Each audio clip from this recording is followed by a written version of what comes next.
Sharjeel office से वापस आ रहा था कि एक तेज़ रफ्तार गाड़ी से टक्कर हो गई। शर्जील की जान तो बच गई, लेकिन एक टांग टूट गई, जो कि बाद में काटनी पड़ी। शर्जील की मंगेतर मैमूना ने जब ये देखा कि शर्जील की एक टांग कट चुकी है, वो लकड़ी की टांग लगा दी गई है, तब उसने ये कहते हुए मंगनी तोड़ दी कि मैं एक लंगड़े के साथ शादी हरगिज़ नहीं करूँगी।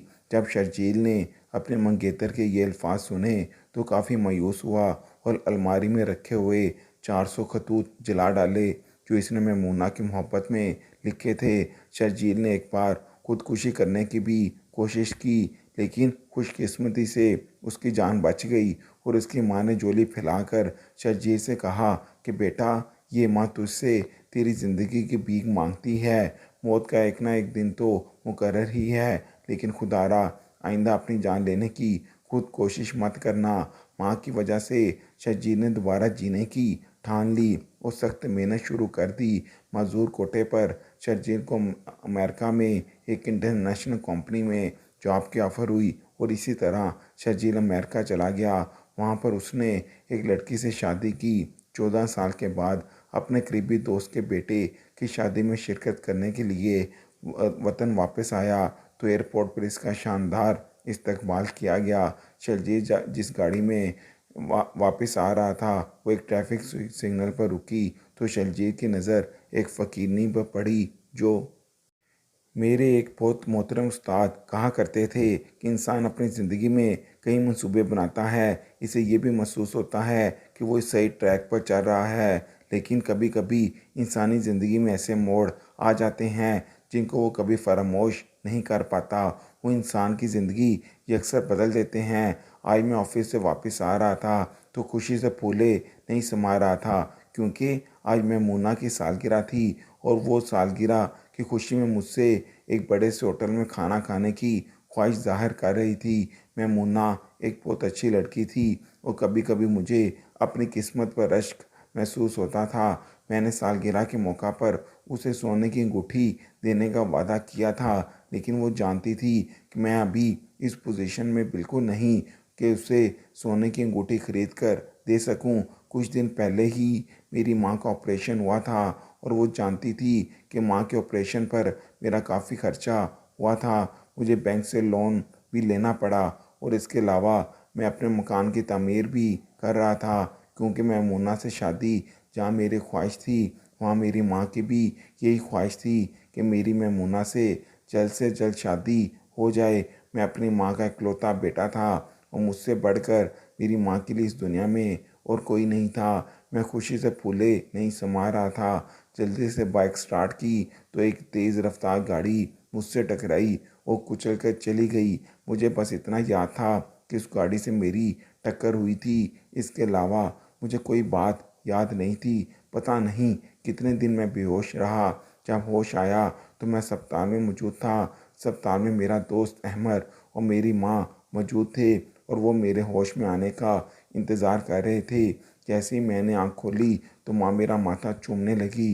वो बहुत ज़्यादा रो रही थी। मैं माँ को तसल्ली देने के लिए बोलने की कोशिश कर रहा था, लेकिन मुझसे बोला नहीं जा रहा था। उसी वक़्त मेरे दिमाग में ये अजीब सी बात आई कि शायद मैं सारी ज़िंदगी बोल ही नहीं पाऊँगा और क़ुव्वत बीनाई से महरूम हो चुका हूँ। मैं बार बार बोलने की कोशिश कर रहा था तो डॉक्टर ने मुझे मना किया।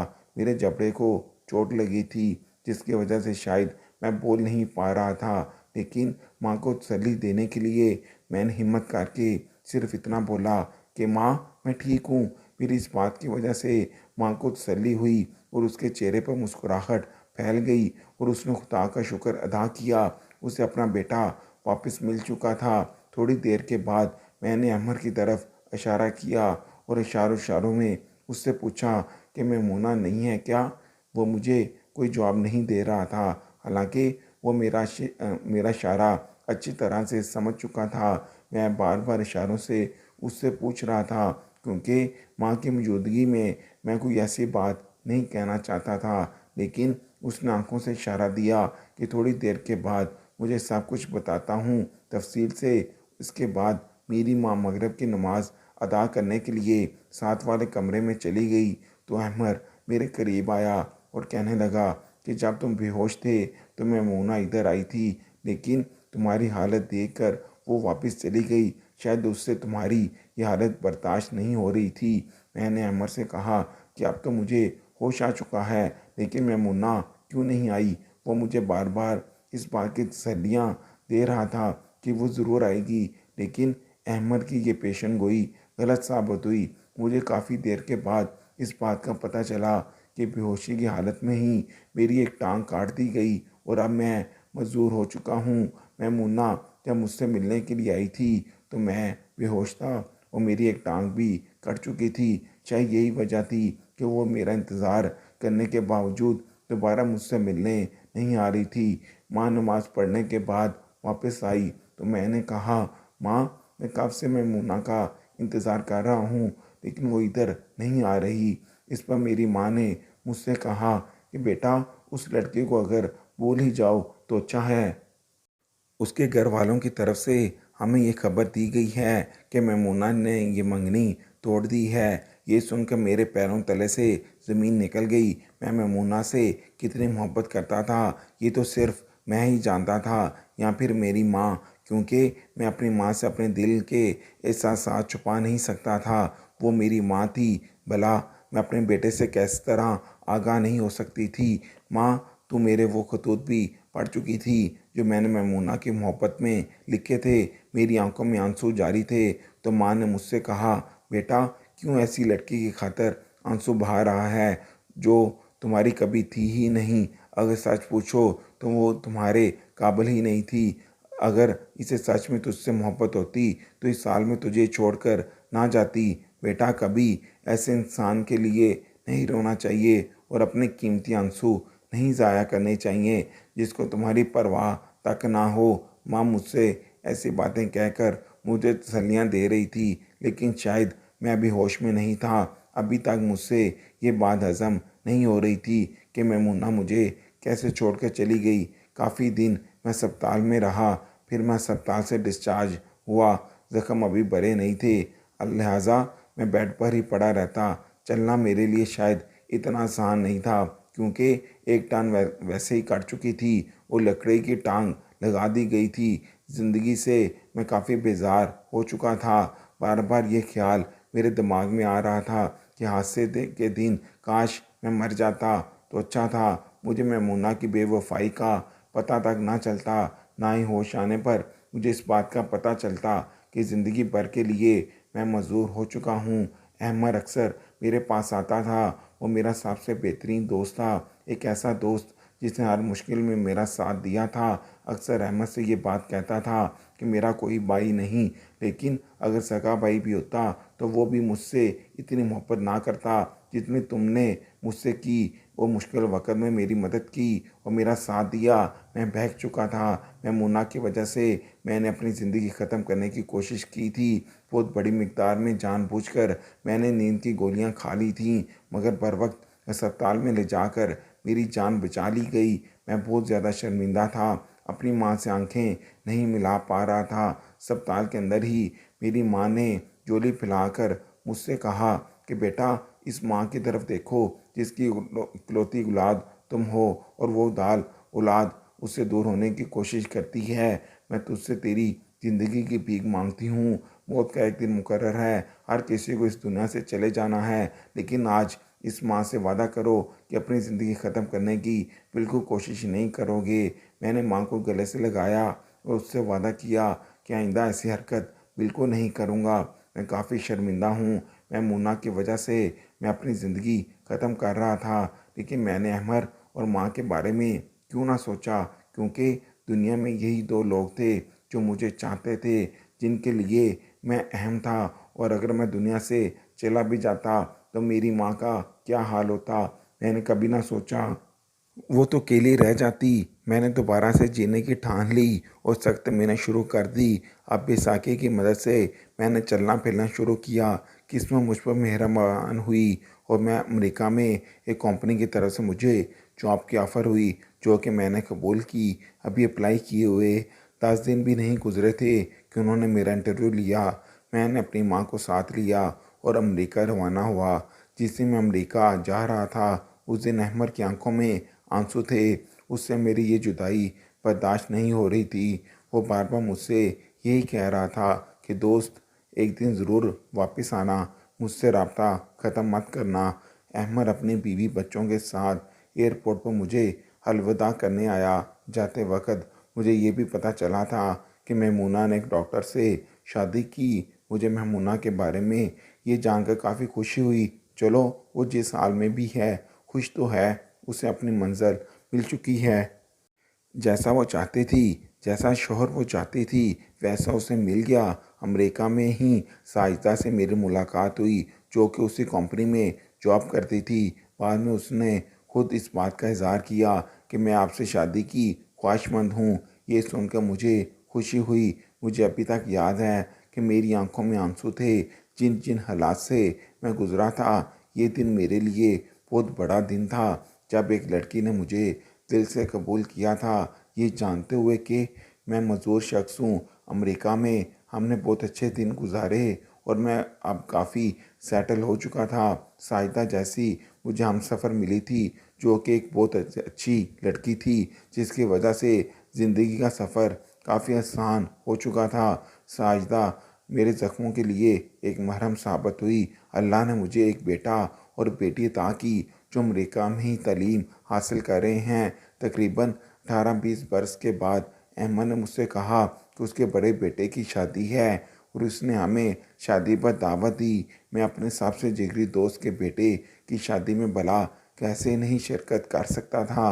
मुझे इस बात की बहुत बड़ी खुशी थी कि मैं अपने वतन वापस आ रहा हूँ। लिहाजा मैं फैमिली समेत वतन वापस आया।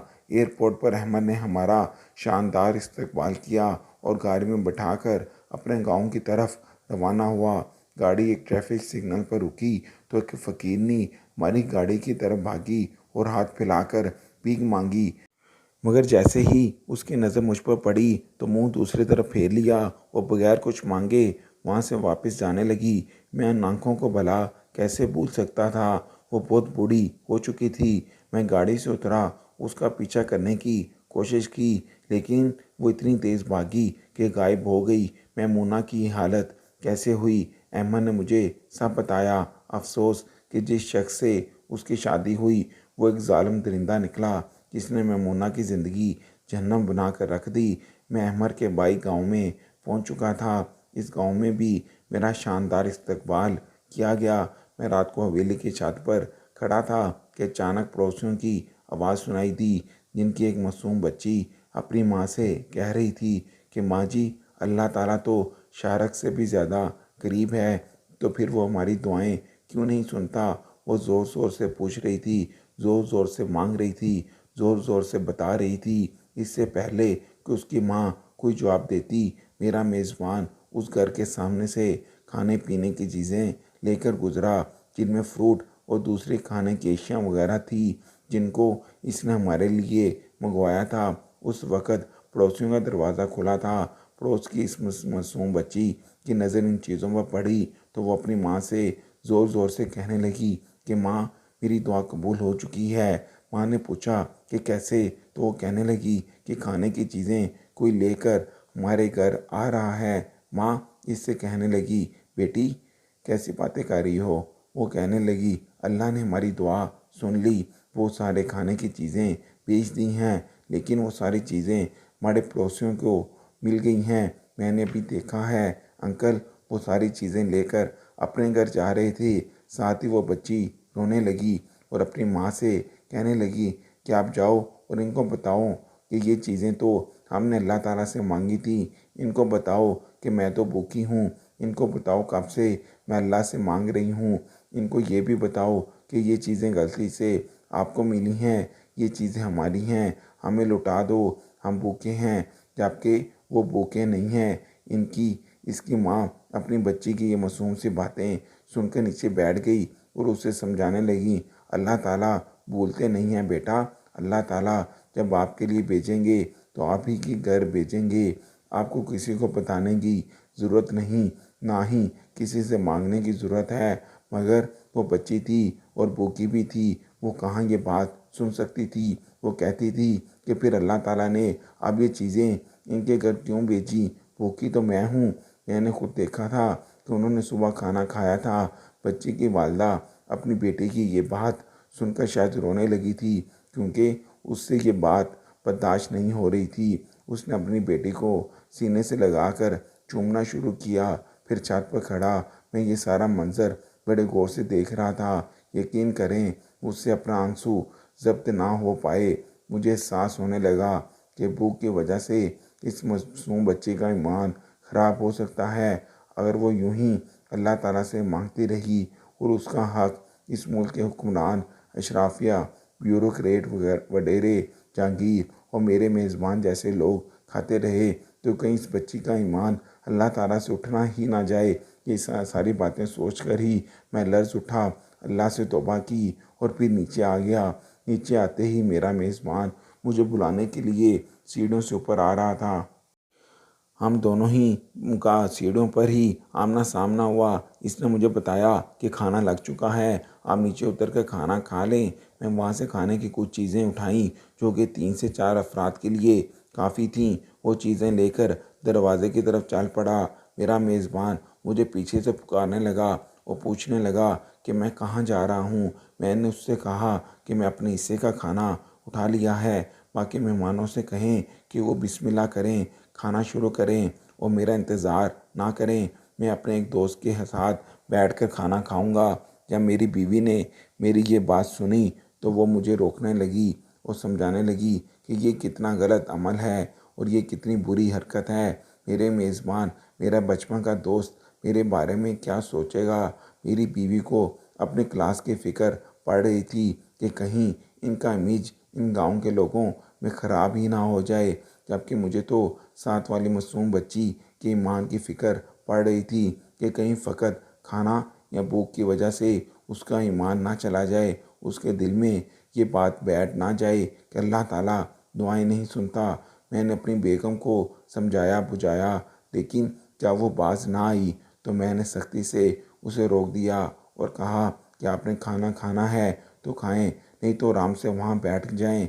मैं कह रहा हूँ कि मैं कहीं और बैठकर खाना खाना चाहता हूँ और मुझे अपनी ख्वाहिश पूरी करनी दी जाए।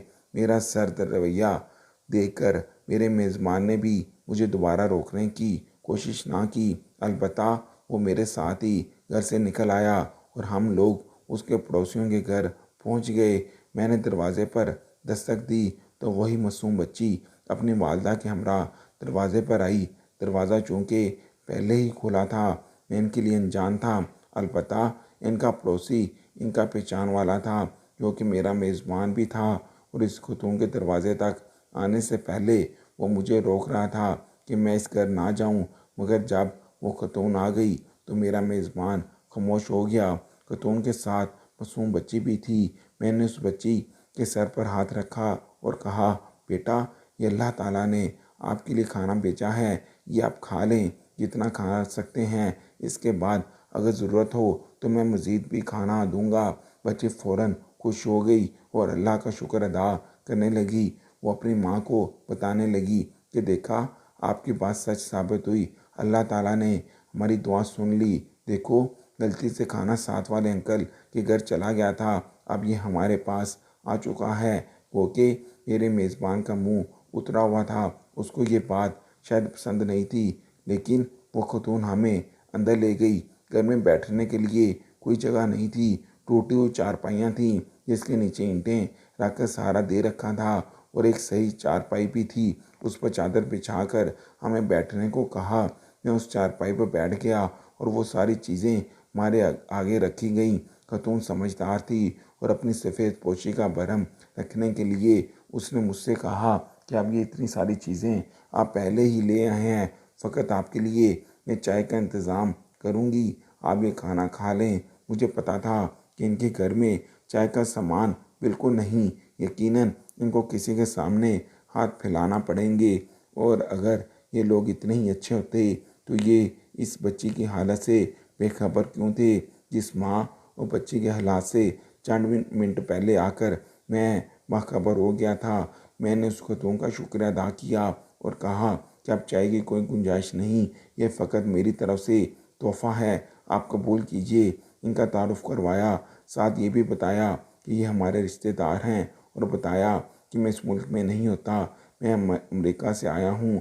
घर की गुर्बत का आलम घर के बासियों के हालात देखकर पता चल रहे थे। घर के मुकीनों को बताने की ज़रूरत नहीं थी। मेरे बार बार इसरार के बावजूद भी उस खुतून ने तो खाने को हाथ ना लगाया। अलबत्ता उसकी बच्ची खाना खाने लगी, साथ ही मुझे दावत देने लगी, अंकल आप भी खाएं, आप अल्लाह ताला से मेरे लिए खाना लेकर आए हैं, आप नहीं खाएंगे तो कल को आप जाकर अल्लाह ताला को बताएंगे कि मैंने खाना नहीं दिया, लेकिन फिर अल्लाह ताला मुझसे पूछेंगे कि तुमने जो आदमी आपके लिए खाना ले आया था उनको खाने के लिए क्यों ना कहा। इसलिए आप मेरी खातर खाना खा लें। बच्ची का दिल रखने के लिए मैंने भी थोड़ा सा खाना खा लिया। उस बच्ची के लिए मेरे दिल में मोहब्बत बढ़ती जा रही थी। मैं उसकी मासूमियत के सदके जा रहा था। मैंने बच्ची के साथ मिलकर खाना खाया, मगर मेरे मेज़बान ने खाने को हाथ ना लगाया। शायद लोग ये समझते थे कि अपने से कमतर लोगों के साथ खाना खाना ठीक नहीं, या फिर गरीब के घर से खाना नहीं खाया जाता, जैसे कोई वो छूत हो। मैंने उस बच्चे के साथ मिलकर खाना खाया, बल्कि मैंने बच्चे को अपने हाथ से खाना भी खिलाया और फिर इससे पूछा कि तुम्हें मज़ीद किसी चीज़ की ज़रूरत पेश आए तो मुझे बताओ। इसने कहा कि नहीं, अब जितना खाना था मैंने खा लिया, बाकी खाना काफ़ी बच चुका था, आप मेरे पड़ोसियों को दे दें, इतना अच्छा खाना है वो भी खा लें। मैंने बच्ची से पूछा कि तुम्हारी माँ ने भी कुछ खाया है कि नहीं। बच्चे ने मासूमियत से जवाब दिया कि मेरी माँ कहती हैं कि सब्र का फल मीठा होता है और वो बहुत कम खाती हैं, आज भी शायद इसने खाना नहीं खाया। मैंने बच्चे से पूछा कि मज़ीद किसी चीज़ की गुंजाइश है या कोई चीज़ तुम्हें चाहिए तो बताओ। इसने कहा कि जाकर अल्लाह ताला से कहना कि वो खाना रोज़ भेजा करे, मुझे भूख लगती है, बेशक माँ के लिए ना भेजा करे, वो तो सब्र कर लेती है। मैंने इससे कहा कि इंशाअल्लाह अब आपको रोज़ खाना मिलेगा और तुम्हें परेशान होने की ज़रूरत नहीं। खाना मैं मेज़बान के हमरा वापस आया। जब हम लोग वापस पहुँचे तो मेरे मेज़बान और बाकी मेहमान खाना खा चुके थे। सब मिलकर थोड़ी देर मेरा मजाक उड़ाते रहे और मेरी बीवी का चेहरा उतरा हुआ था। शायद इनको मेरी हरकत नागवार गुजरी थी, लेकिन मेरा दिल मुतमिन था कि मैंने जो कुछ किया बिल्कुल ठीक किया, कुछ गलत नहीं किया था। खैर मेरा मेज़बान और मैं चूँकि दोनों भूखे थे तो इसने हम लोगों ने दोबारा खाना खाना शुरू किया। मैंने भी वहाँ बैठकर पेट भर कर नहीं खाया ताकि खाना ख़त्म ना हो, इन लोगों के लिए बच जाए। और यूँ दोबारा मैंने अपने मेज़बान के साथ बैठकर खाना खाया और फिर मूड बेहतर करने के लिए इससे इधर उधर की बातें छेड़ दी। साथ ही साथ वो अपने पड़ोसियों के बारे में ये भी कह रहा था कि ये लोग जानबूझकर ऐसा कर रहे हैं, काफ़ी लोग इनकी मदद करते हैं, लेकिन ये बस ऐसा दिखावा कर रहे हैं। लेकिन मुझे इनके हालात देखकर अंदाज़ा हो चुका था कि वो लोग क्या ड्रामा कर रहे हैं। खैर सुबह मैंने इजाज़त ली, अपनी फैमिली की हमला करीबी बाज़ार में गया। वहाँ से एक माँ का खुश्क राशन खरीद कर इनके घर गया और कुछ नकद रकम भी दी थी और आईडी कार्ड वगैरह लिया। इनको एक बैंक के मुलाजम से मिलवाया और बताया कि हर महीने कुछ रकम इनके कार्ड पर भेज दिया करूँगा, आप मुझसे यहाँ से निकलवा लेना। इस मुलाजिम ने ये नेकी करने की हामी भर ली। मैंने बगौर रिश्वत इस मुलाजिम को कुछ पैसे भी दिए ताकि वो इनका साथ दे और अच्छे तरीके से इनके साथ पेश आए। मेरी बीवी सारे रास्ते मुझे समझाती कि ये लोग आप कैसे लोगों को लूटते हैं, लेकिन मेरा दिल मुतमिन था कि जो मैंने किया बिल्कुल ठीक किया। मैं उस दिन से लेकर आज तक उस फैमिली को सपोर्ट कर रहा हूँ और करता रहूँगा, यहाँ तक कि वो बच्ची जवान हो जाए। मेरी ख्वाहिश है कि वो कोई मुकाबले का इम्तिहान दे और अच्छी ऑफिसर बनकर माशरे की खिदमत कर सके, लोगों के दिल से ये नफ़रत ख़त्म हो जाए। वो बच्ची मुझे अपनी बेटियों जैसी अजीज़ है, मैं उससे खुद अपने हाथों से रुखसत करूँगा इंशाअल्लाह। ये मेरा ख्वाब है। जिस दिन मैं वापस अमेरिका जा रहा था उस दिन अहमद की आंखों में शर्मिंदगी थी और मैंने ये महसूस की थी। उसने मुझसे वादा किया था कि आइंदा वो अपने पड़ोसियों के बारे में बिल्कुल भी बेखबर नहीं रहेगा। अहमद ने जो वादा मुझसे किया वो अपने वादे पर कायम रहा। मुझे मुख्तलिफ ज़राए से इस बात का इल्म हुआ कि अहमद उस फैमिली को सपोर्ट कर रहा है। उस बच्ची को एक अच्छे से स्कूल में दाखिल भी करवाया। उस बेवा औरत को एक इलेक्ट्रिक सिलाई मशीन भी खरीद कर दी ताकि वो कपड़े सी कर घर के अखराजात पूरे कर सके। अल्लाह ताला से दुआ है कि वो हमें अपने पड़ोसियों का ख्याल रखने की तौफीक अता फरमाए। आमीन।